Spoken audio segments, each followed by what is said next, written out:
Gostaria de chamar nosso irmão Matheus Borges para estar dirigindo a leitura e logo após a mensagem com o nosso irmão Gêmeo.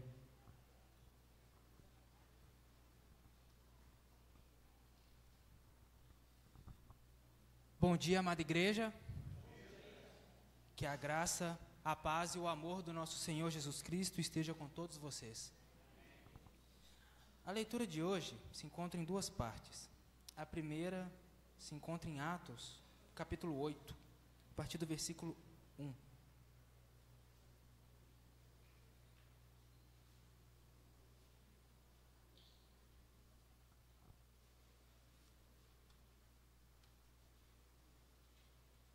Atos, capítulo 8, a partir do versículo 1.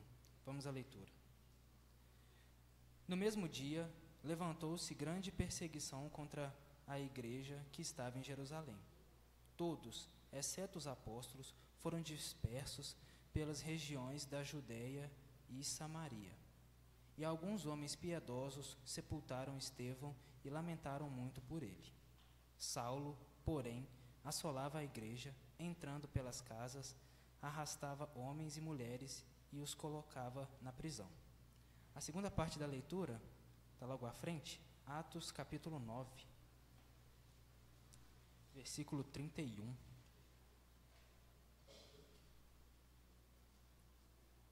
Vamos à leitura.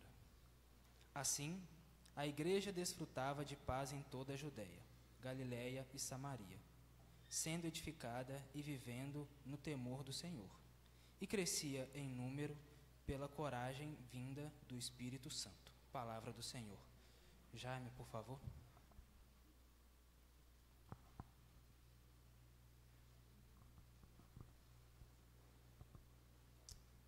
Não, deixa.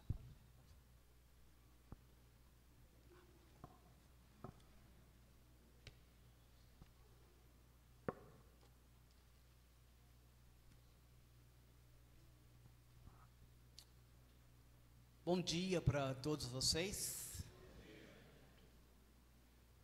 Sejam todos muito bem-vindos por causa da busca que você tem por Deus, que você tem por Jesus, você tem pelo Espírito Santo e pela verdade. Muito bom estarmos juntos e encorajando uns aos outros nesta direção. Você ouviu bem a leitura, eu espero. E está aí diante de você, né? Suas escrituras. É o capítulo 8 de Atos. E que o Espírito Santo, ele usou o Dr. Lucas, o evangelista Lucas, para falar o que estava acontecendo lá no primeiro século com o povo de Deus, que é a igreja. E Lucas registrou para nós aqui no livro de Atos esse incidente que foi uma grande perseguição que aconteceu na igreja do primeiro século. E um grande articulador dessa perseguição foi exatamente o Saulo, que a igreja aqui hoje conhece muito bem, e que foi transformado em Paulo,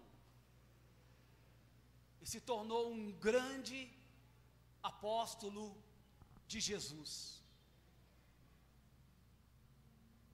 Essa perseguição envolveu perdas de vida dos filhos de Deus, de alguns apóstolos. Foi uma perseguição sangrenta, movida por Satanás, quanto ao povo de Deus.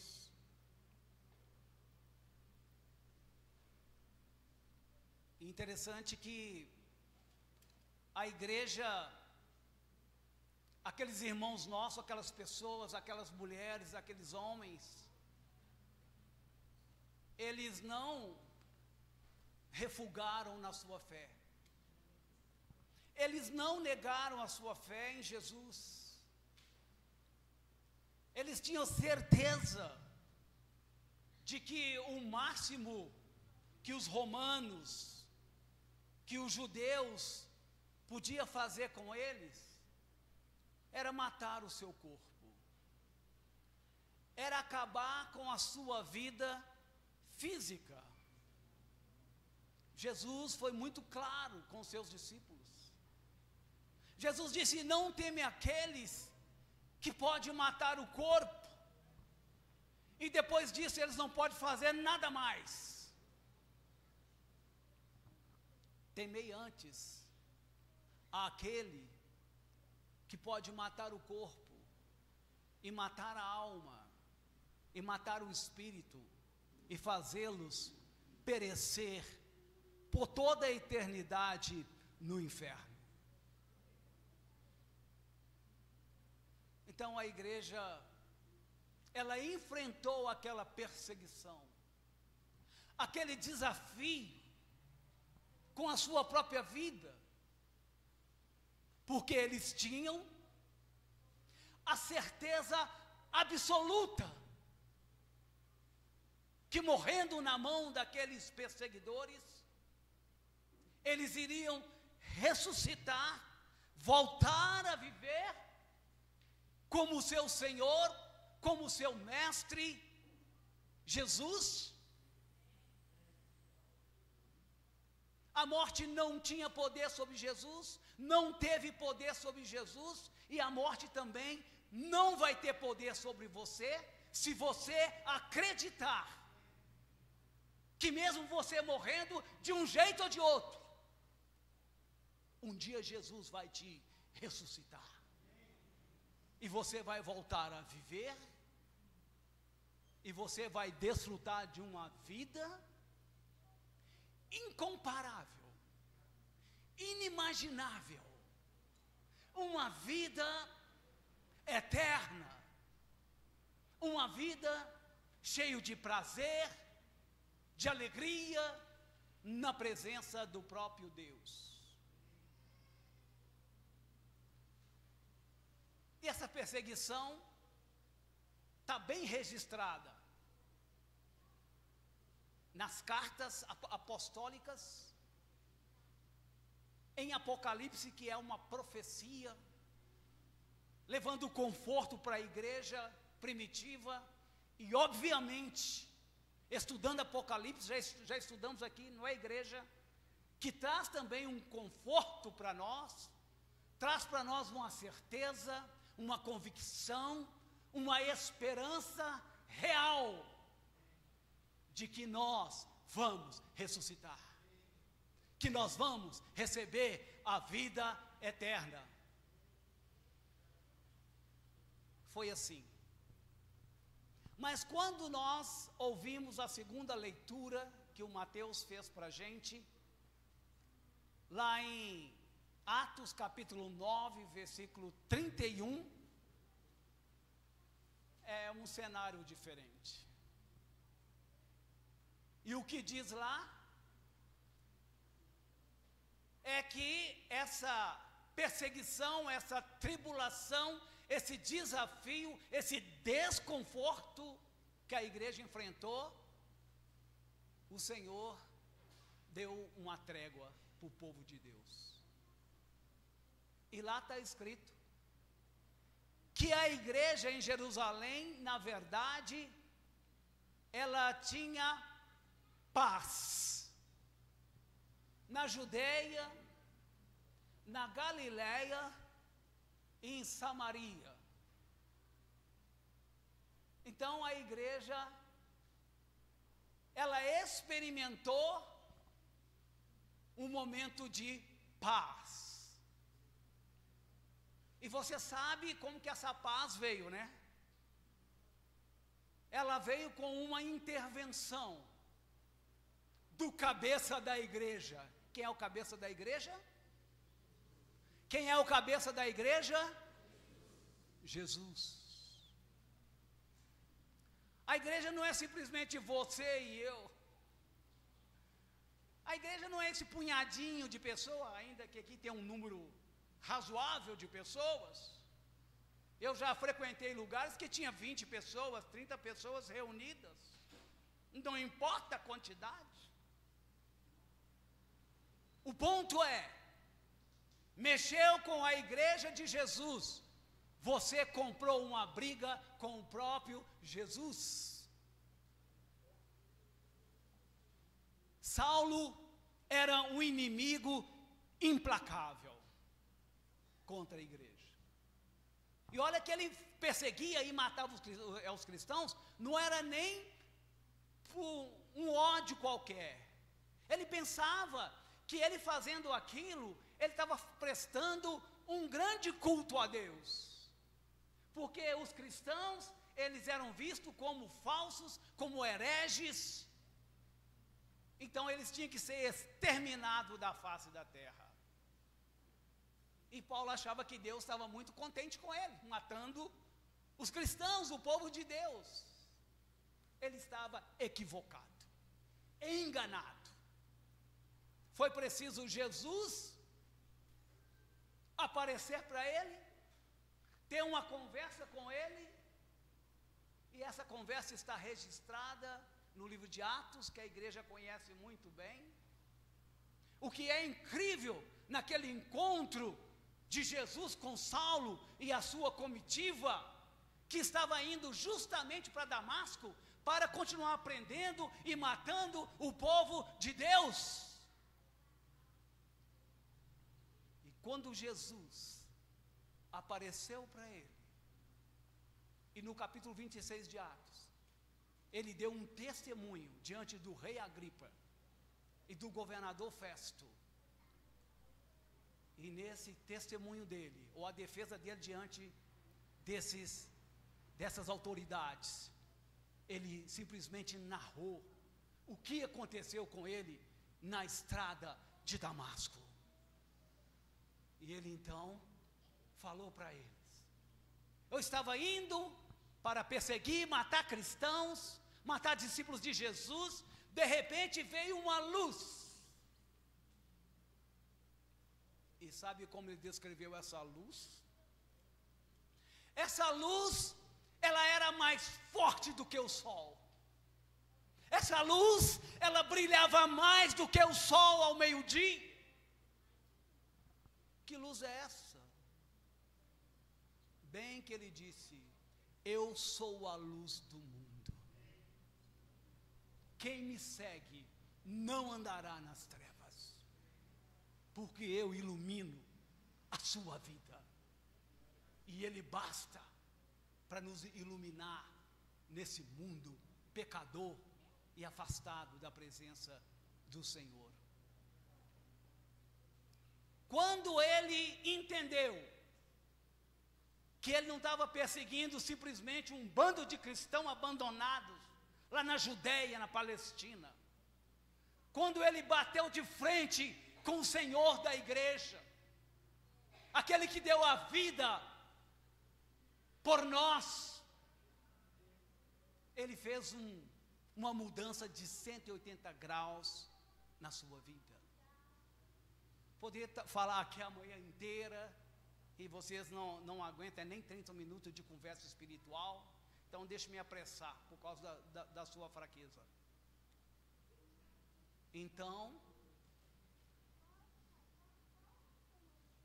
a narrativa de Lucas, no capítulo 9, 31, é: a igreja de Jerusalém, na verdade, tinha paz.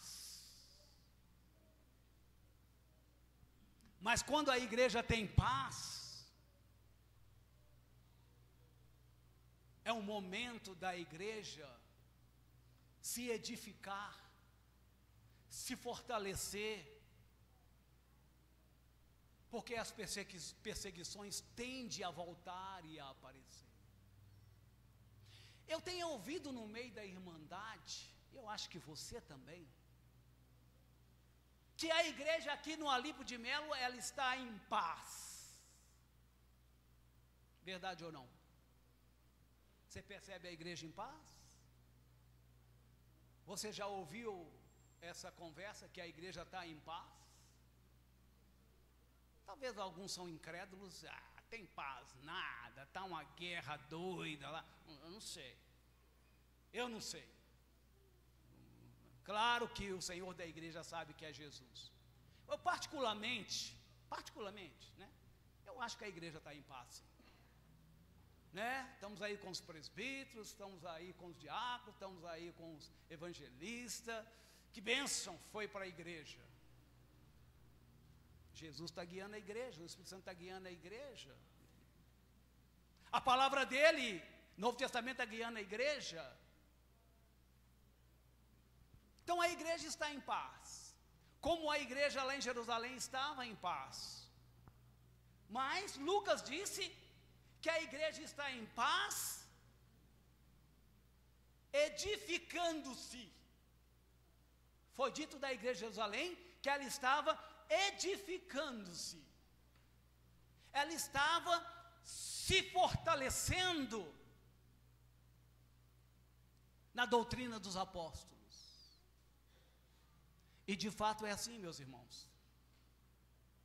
Esse momento de paz que nós estamos experimentando é momento de você se fortalecer.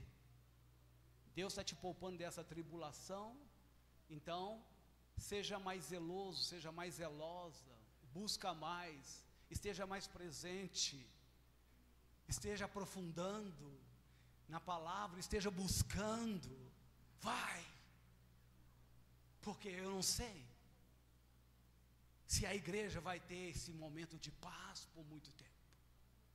Há uma ameaça pairando sobre o Brasil, que em outras partes do mundo isso já está acontecendo. Na China comunista, países do Camboja, daquela região ali,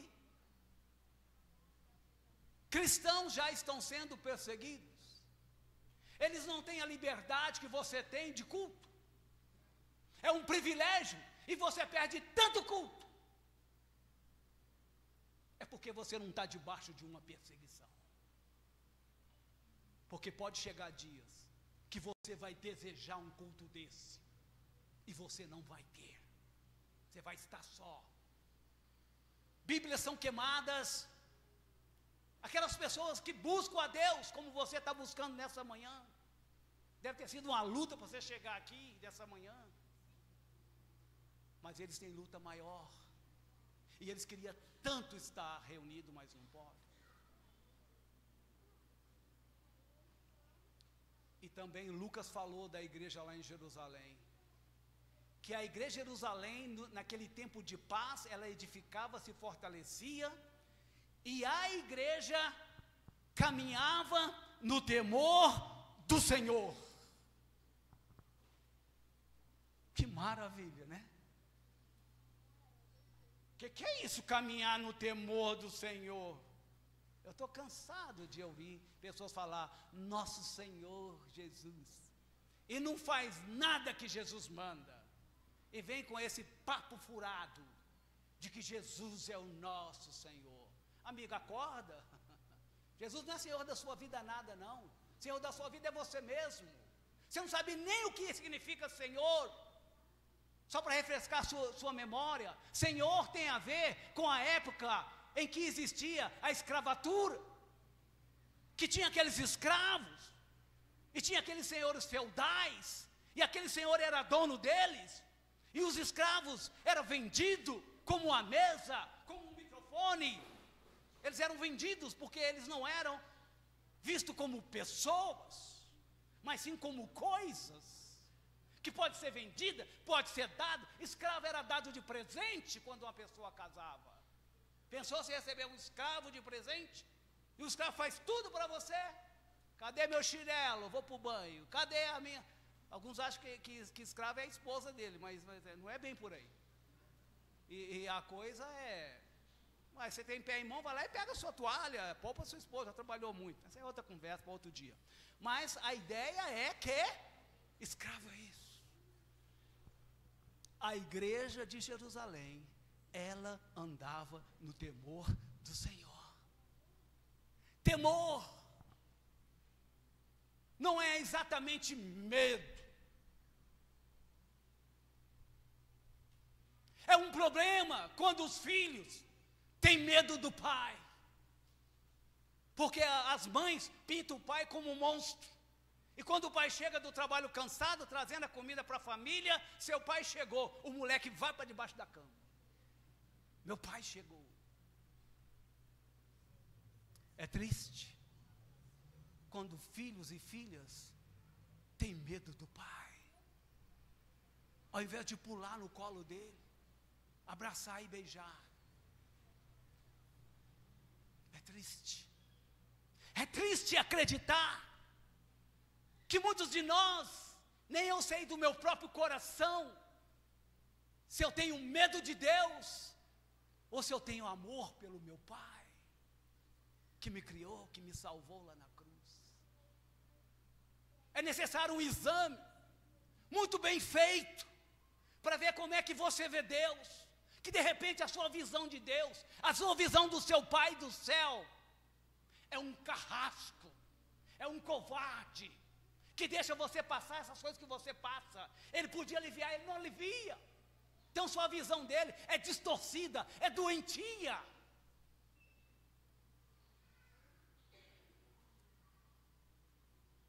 Eles andavam no temor do Senhor. Não é que eles tinham medo do Senhor. A igreja de Jerusalém entendeu muito bem.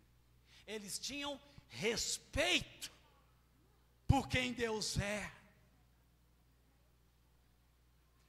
Eles admiravam esse ser ilimitado. Esse ser que Jesus nos ensinou, os seus apóstolos, que Ele pode todas as coisas. A igreja andava no temor do Senhor. Você e eu, igreja, nós precisamos andar no temor do Senhor. Mas não só os domingos. Segunda, terça, quarta, quinta, sexta. Durante a semana você anda no temor do Senhor.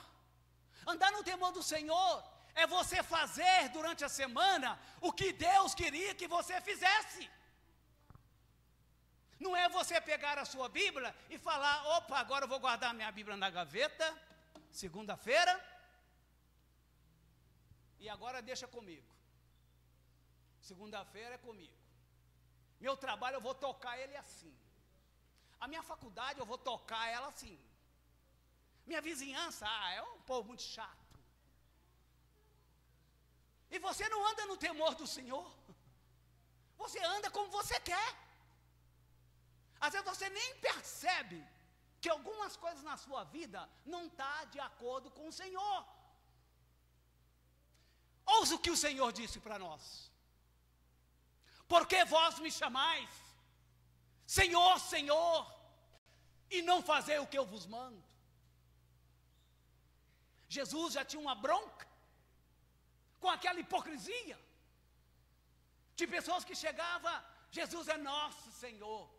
Para com essa besteira, poupe o Senhor dessas ideias, porque o que o Senhor espera de mim e de você é viver no temor dEle.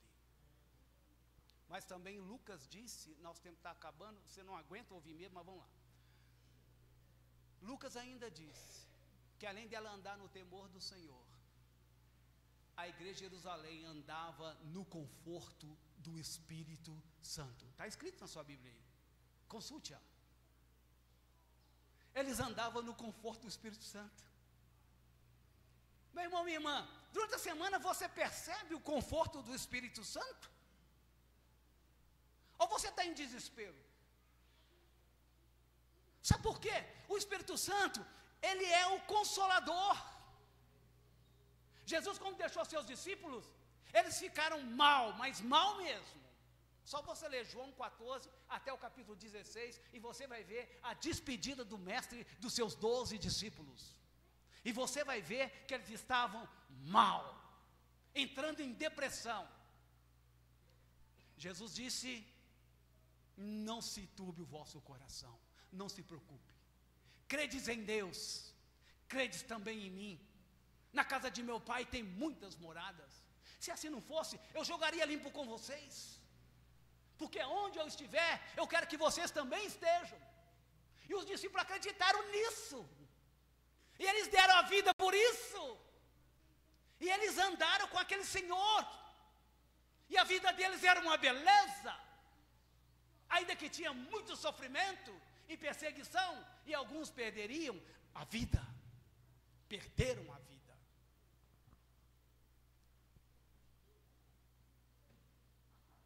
Você acredita que o Espírito Santo realmente mora dentro de você?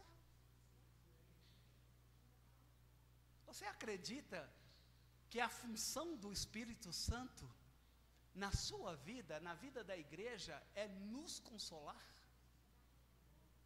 Que na verdade eu posso parecer que eu estou só, mas de fato eu nunca estou só, porque Ele mora dentro de mim. Ele é o meu maior e melhor amigo. Assim como Jesus é meu melhor e maior amigo. Assim como o Pai, além de ser Pai, Ele é o seu maior e melhor amigo. Porque naqueles momentos que ninguém vai poder te socorrer, esse dia vai chegar, você pode ter certeza. Ai de você, se você não tiver selado pelo Espírito Santo. Ai de você se não estiver num relacionamento bem íntimo com Jesus, e um relacionamento bem íntimo com o seu Pai do céu, que é o único que pode te livrar de qualquer coisa nessa vida e na outra vida. Finalmente, tenho 2 minutos, 11h30 a gente fecha. Sabe o que o Lucas falou da igreja em Jerusalém? Fechando o versículo 31 do capítulo 9, fala assim, da igreja lá em Jerusalém: e ela crescia em número. A igreja estava crescendo em Jerusalém. Quando o Espírito Santo falou com o Lucas para ele registrar que a igreja lá crescia em número, é porque número é importante. Concorda ou não? Números para Deus é importante ou não? É porque números é alma salva. É pessoas salvas. Números é importante. Há quem pensa que não é número que é importante é qualidade. Qualidade em detrimento da quantidade. Você está mesmo a fim de fazer parte de uma elite religiosa e espiritual, cheia de gente orgulhosa, que acha que conhece a Bíblia, e que dá aula, e que prega, e que é uma maravilha dando aula, mas a gente olha para a sua vida, e a gente não vê Jesus sendo Senhor da sua vida. Aí você fala: quem é você para dizer isso? Uai, quem está lendo a Bíblia, quem anda com Jesus, conhece quem anda com Jesus, aí. Um discípulo tem as suas marcas, tem as suas características. E se você não conhece das características de um discípulo, então você não sabe mesmo. Nós não queremos criar aqui uma elite de conhecedores da Bíblia, ainda que conhecer a Bíblia é muito importante.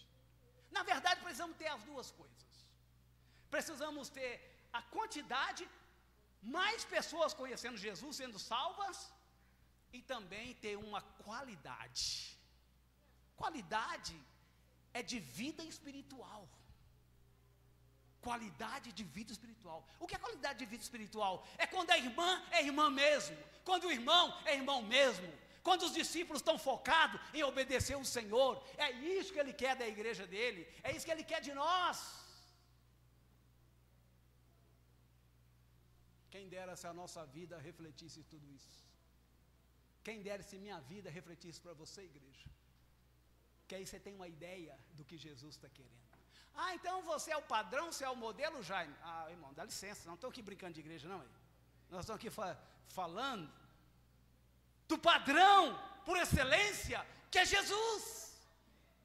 Que Ele não espera menos de você que você pensa. Você fica contente com muito pouca coisa. Na área espiritual, Jesus quer você mais. A igreja crescia em número.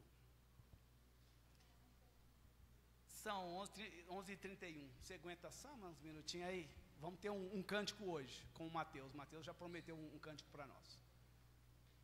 Vou falar esse último pensamento e eu fecho.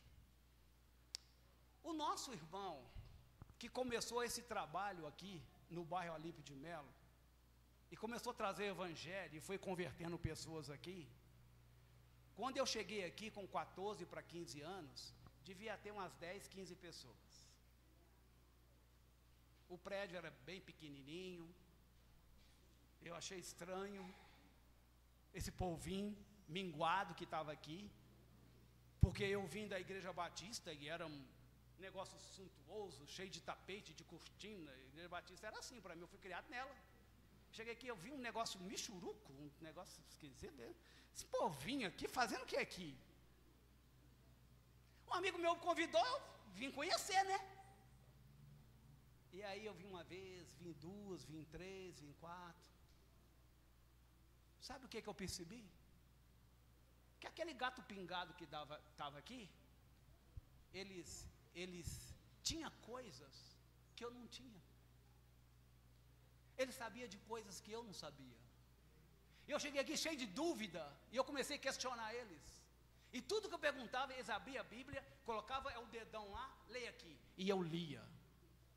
Não tinha como eu brigar com a Bíblia. Perguntas tipo assim, essa foi verdadeira que eu fiz. Por que as mulheres não tomam a frente, só os homens que tomam a frente nessa igreja? Vocês estão discriminando, porque na minha denominação batista, as mulheres tomavam a frente.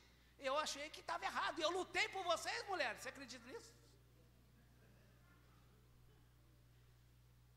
Eles colocaram o dedão na Bíblia e falou, permaneçam as mulheres caladas na igreja, porque não lhes é permitido falar. Eu falei, sim, Senhor. Ô irmão, você desculpa que eu falei essa besteira que a mulher deve tomar a frente da igreja. Se desculpa aí. Toda pergunta que eu fazia, eles me levavam para a Bíblia. Sabe a conclusão que eu cheguei? Eu tenho que conhecer a Bíblia igual esses caras. Porque senão esses caras vão me derrotar aqui, não tem jeito. Orgulhosão, como sempre, então, por mais que eu estudava a Bíblia, mais humilde eu ficava. E isso é até hoje. Quanto mais eu estudo a Bíblia, mais humilde eu fico. Mais quebrado eu fico. Deus quebra minhas duas pernas sempre.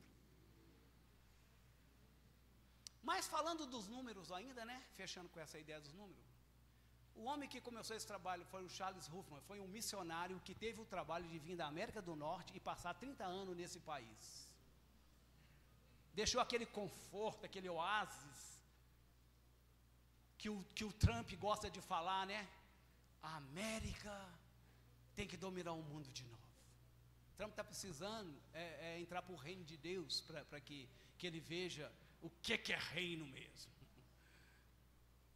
Mas aí, esse homem escreveu um livro, o Charles Huffman. Um calhamaço assim, 400 páginas. Como ele foi meu pai na fé, me doutrinou bastante. Eu falei, eu tenho que ter o livro do meu pai e eu tenho que ler o livro do meu pai na fé, né? Meu pai é Deus, você entende. Mas meu pai na fé é o Charles. Você entende isso, né? Você entende. Aí, eu li o livro todo. Agora, uma das coisas que mexeu com a minha cabeça, que me deixou perturbado, e eu estou perturbado até hoje, sabe o que ele falou? Que a igreja, dificilmente, ela vai chegar a 250 membros. Que para a igreja chegar a 250 membros, é isso. E quando ele falou isso, eu estava lendo, eu percebi que a igreja aqui tinha 230 irmãos. 230 almas salvas no nosso hall de membros. Eu falei, nós estamos chegando, só falta 20, né? Irmãos, eu estou humilhado até agora. Lá vai para mais de 5 anos que essa igreja aqui não chega a 250 membros. Não passa dessa cifra. Eu falei, o que aquele Charles sabia que eu não sei? Onde que ele arrumou esse negócio que 250 membros não passa disso?